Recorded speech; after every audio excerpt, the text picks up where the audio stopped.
আরে জব্বার, তুই আমার বাড়িতে কি মনে করিস? স্যার, এইটা আপনার বাড়ি? হ্যাঁ, বস বস। এটা তোর ছেলে? হ্যাঁ স্যার। জব্বার, তোর ছেলের জন্য একটা কাজের কথা বলেছিলিস না? আমার বন্ধুর কোম্পানিতে একটা লোক লাগবে, ঠিক তোর মতোই কাজ, সেম পদ, পিয়ন।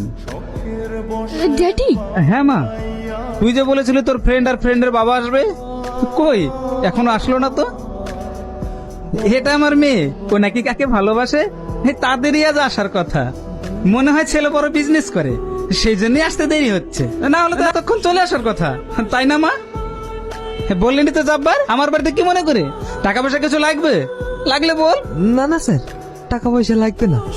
অফিস অনেকদিন ছুটি আছে তো, তাই আপনার সাথে দেখা করতে আসি। ড্যাডি, আমি যার কথা বলেছিলাম এই সে ফাহিম।